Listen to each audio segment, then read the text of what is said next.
So I've spent the last 5.5 months collecting and testing all the top globally available smartphones. I've rated every single one's performance, camera, battery, and display based on what price it's selling for and given them an overall value rating. So with that in mind, these are the top 22 smartphones in the world right now, from good to better to the best. Some of these will surprise you. Okay, so at the back end is Nokia, specifically the X20, which is their affordable flagship 2021 phone.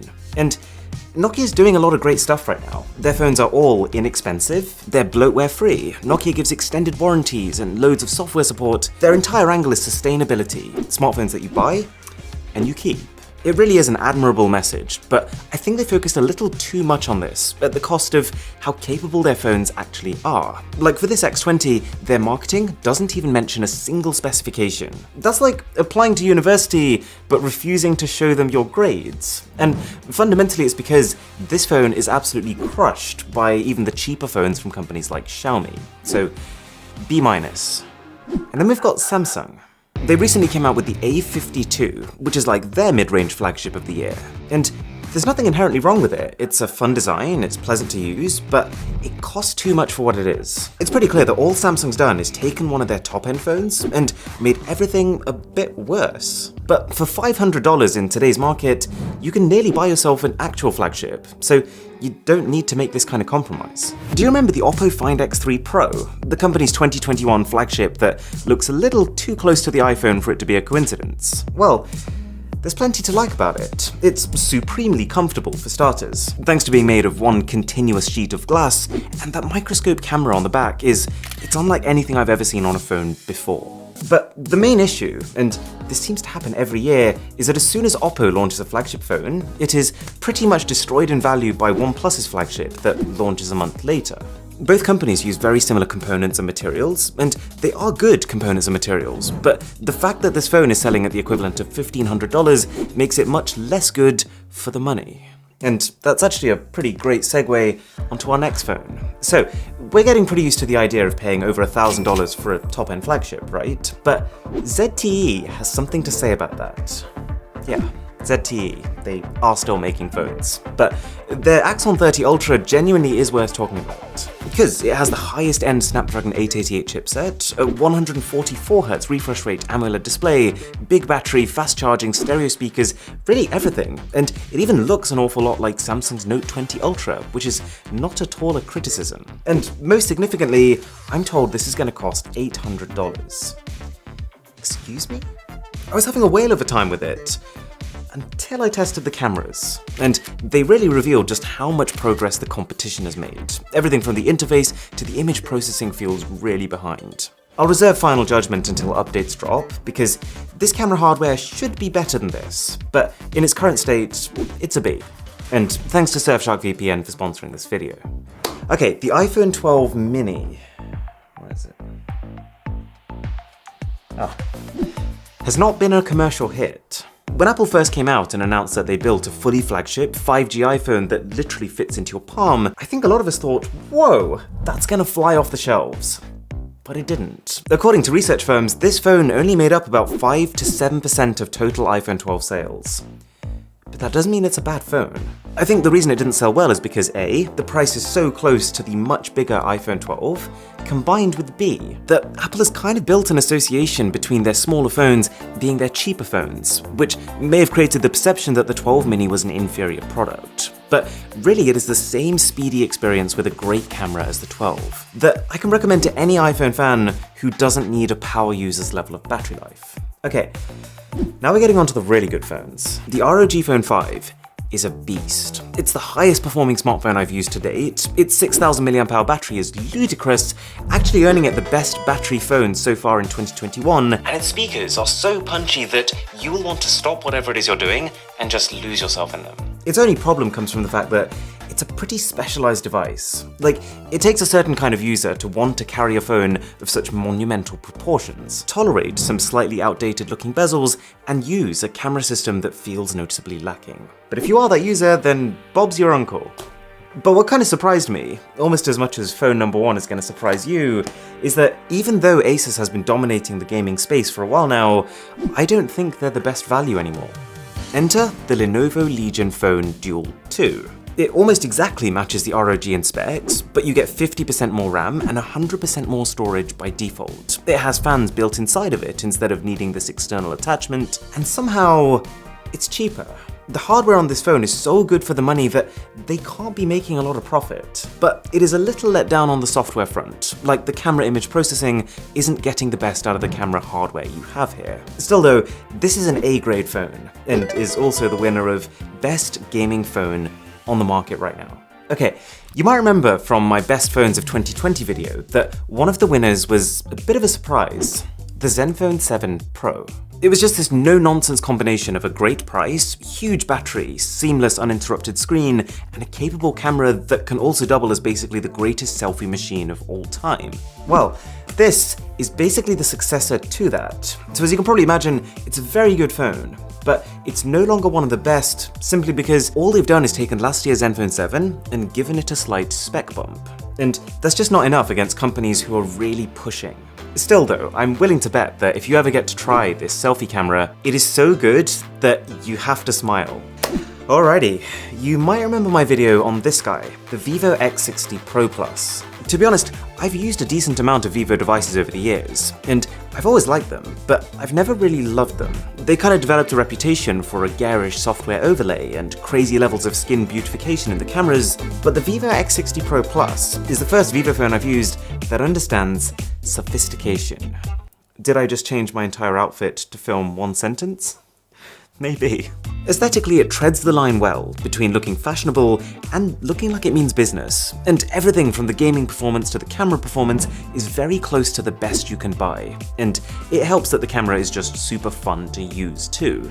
It's slightly let down by a mono speaker and middle-of-the-line battery, but that doesn't stop me loving it. Number 13. This could be an unlucky one. What's it again? Passion fruit. It's the iPhone 12 Pro. This is a great phone, but the reason that it's not higher up on the list is that, the way I see it, it's just an optional extra to the 12. It offers a few fairly minor features like a LiDAR scanner for better augmented reality and a 2x telephoto lens. I appreciate these, but for the majority of consumers, the only noticeable difference will be the extra storage it comes with, the fact that it's heavier, and the fact that it has a matte finish. It's basically the iPhone to get if you want to spend a bit more than the base, but you don't want to get the max-sized one. And that leads me onto the base iPhone 12, because this phone hugely benefits by how similar it is to the 12 Pro. You know, just before they launched, I was using both of these phones at the same time, and I couldn't even tell you how many moments I had where I'd pick one off the table, use it for a good 5 minutes, only to realize I'd picked the wrong one up. This phone is just as powerful, the screen is almost identical, you still get all the same iOS features, it's just $200 cheaper. The only reason this isn't higher up on the list is that it only comes with a 60Hz display versus 120 or the 144 we've started seeing now, and it only starts with 64 gigs of storage, which is going to end up being more like 50 by the time you factored in the size of the operating system. So still an A grade. And just above that, I would put Samsung's base flagships. If I can pick them up. There we go. The S21 and S21 Plus are not the most exciting devices. They don't do anything particularly new or groundbreaking. In fact, in a lot of ways, they're a complete side grade from last year's S20 phones. But they bring in a lot of smaller, quality of life improvements. They've had a redesign that takes them from some of the worst looking flagships to some of the best in my books. And in a bit of a surprise turn of events, they're cheaper than last year's. Okay, we're in the top 10, and if you are enjoying this video, then a sub to the channel would be mighty. I realised that for the last month, over 50% of you watching have been subscribed, so thank you. This is the Xiaomi Mi 11. It's great. It's cheaper than the base S21 in just about every region but the US, and spec-wise, it's more of a match for the Galaxy S21 Plus, which is $200 more than that. Let's use the wallpaper. The best way to think about the Mi 11 is as a high-end flagship all around with a best-in-class display.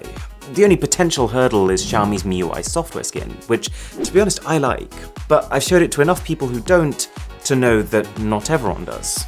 And just above the Mi 11 is... Not today, Milo.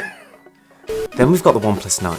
Now, this phone had a bit of a rough launch. I think what happened is that OnePlus basically spent an entire month before it came out hyping up their collaboration with Hasselblad, giving us never-ending teasers about how it was going to revolutionize photography, but then when the phones actually arrived, Hasselblad might as well not have been involved. You couldn't tell. And so, justifiably, most reviewers came down pretty hard on this. But a few weeks later I got a call from OnePlus. They said, "We watched your camera comparison, we took your feedback on board, and we've improved them." Don't get me wrong, this didn't immediately make it a dream camera system, but for its price now, it is a good camera system. And even without optical image stabilization, it takes crisp, smooth video. Plus, of course, being a OnePlus phone, you get fast bloat-free software with guaranteed updates. It's a little more focused on exactly what the user needs with no unnecessary extras, and because of this, they've managed to keep to their tradition of staying more affordable than their competitors. Definite A-grade phone. But then we've got the OnePlus 9 Pro, which is the 9's more expensive counterpart. And the reason it's above it is that if you have the budget, it's worth it. It's basically the OnePlus 9, but with all those little bits that had to be trimmed, put back into it. It's not quite an ultra phone, but it is a fully fleshed out flagship. And in my eyes, the best flagship phone, under $1,000. Okay, we can't make a list of the best phones without including the Pixel 4a.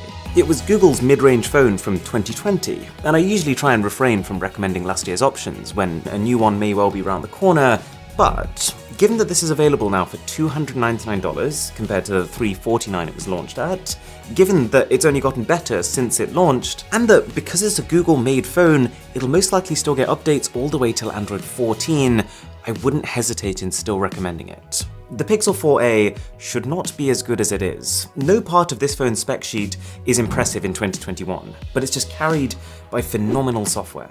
Not to mention it's a really enjoyable size, the bezels are nice and even, and it's powerful enough that I don't think you'll be worrying about speed. But as much as I do like the Pixel, I'd be lying if I said that that was the best compact phone you can get.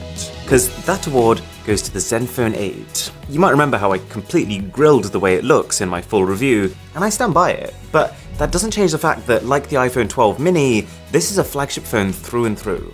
But unlike that phone, this one has a great battery too.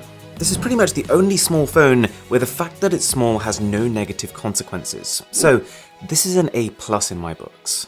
But now we're on to the big boy phones. In 5th place is the iPhone 12 Pro Max. It's a phone that, providing you have the budget and the palm size, it's an easy win. I totally agree that it's not the most exciting phone in the world, but the reason that this is still the main phone I use on a day-to-day basis is that it's supremely reliable. The combination of iOS levels of optimization with the best hardware you can get on an iPhone means that if I want to post an Instagram story, I know it's going to look good.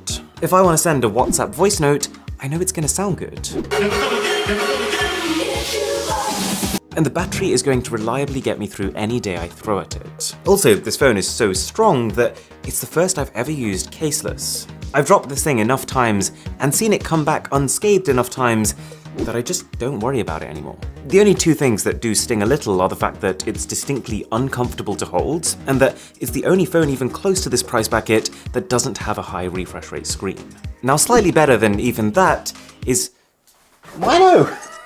Samsung's top-end phone. I think the Galaxy S21 Ultra is genuinely the most refined, polished device they've ever released. It's a big visual upgrade over the S20 Ultra, plus a long list of subtle corrections, which is exactly what that phone needed. It's taken it from incredibly capable with mixed delivery to incredibly capable with strong delivery. I like the way it looks, I like the way it feels, and providing you've got a hand big enough to hold it, I have no reservations in recommending it. And that leaves us with the best overall flagship phone, if money was no object. And this award is going to the Xiaomi Mi 11 Ultra. I could spend 15 minutes straight just talking about this phone. Actually, that's what I did a few weeks ago. I'll leave the video linked up here. But fundamentally, the summary is, this thing is a nuclear missile. Xiaomi looked at what Samsung was doing and built a phone squarely targeted straight at it. It takes Samsung's best features and one-ups it in almost every aspect. For the same price. I wouldn't say it completely invalidates Samsung's S21 Ultra. I think this is still a nicer looking phone. I still think this has a more consistent camera, but for a true power user, you just can't get more than this on a phone. So what on earth can be better than that? Well, we've got two more phones, and they're not trying to be the highest end phones you can buy, but they're focused on value. And their value proposition is just so unbelievably good that it makes you want to take a chair, sit down, and just have a think, what are other companies doing? So, in second place is the Redmi Note 10 Pro. And for those of you who don't know, Redmi is a spin-off brand of Xiaomi, who have basically built a reputation for one of the highest spec to price ratios on the market. So in this case, we have a 108 megapixel camera, a 120Hz display, a 5020 mAh battery, and it's $279. This thing is stupid levels of value. It does have ads in the software, but you can turn them off. And I mean, look, these are the kinds of photos I'm taking on this phone. It's not even funny. Don't get me wrong, you will know when you're using it that it's not a $1,000 flagship, but it outperforms its price so severely that I'm gonna have to give this an A++ in terms of value.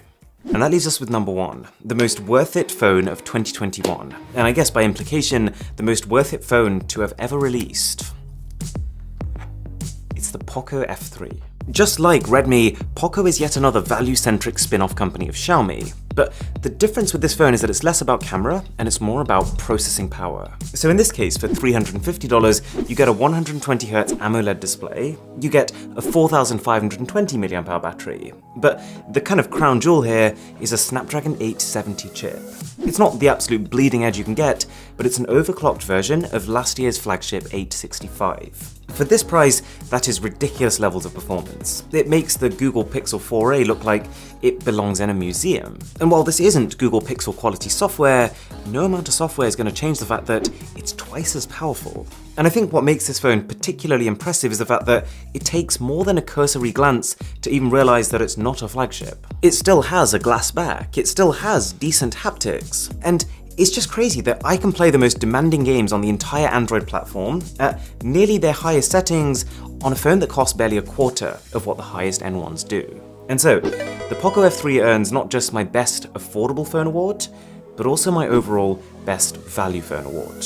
If you wanted to go even cheaper, you can get the Poco M3 Pro, which is fantastic value, or something like the Realme 8 for $200. But my general recommendation is that if you can try to spend a bit more, you will get a lot more. Okay, couple of things to mention here. There's been no LG on this list, because sad to say, but LG has finally left the smartphone market. There's been no Sony on this list, because at the time of filming, they haven't quite launched their next Xperia 1 Mark III. And also, to be honest, thus far, I've not tested a single Sony phone that I thought for a mainstream market was better than the competition. But open to changing my mind on that in the future though. And finally, I decided to keep foldables out of this video too, just because as a category of phones, I feel like they're much harder to rank under the same criteria. Okay, here's something to think about for a second. Your location, your operating system, every hardware detail of the device you're on right now, as well as all your past browsing history. These are things that you'd want to keep to yourself, right? Well, this is how much information a website immediately knows about you the second you click on it. And to be honest, if it's a website you trust, then it's fine. But there's probably a fair few that you visit that you wouldn't want to know this. And that's where Surfshark VPN comes in. As far as I've seen, it's the most affordable way to keep yourself anonymous. It's just over $2 a month for as many people and devices as you want, but there's another perk. Because you can effectively pick the location that you want your device to come from, I can, for example, pick the US and watch US TV shows. You can effectively have the exclusives for every single region without leaving your home. Like if I want to watch Batman The Dark Knight, I just switch to Canada, and I can do that. So check the link in the description and use the code BOSS. That'll give you 83% off and an extra 3 months for free. If you enjoyed this video, then do consider checking out my Zenfone 8 review, the best compact phone I've ever used, or for something a bit more chill, 20 inventions that I think are completely next level. Thanks for watching, my name is Aaron, this is Mr. Who's the Boss, and I'll catch you in the next one.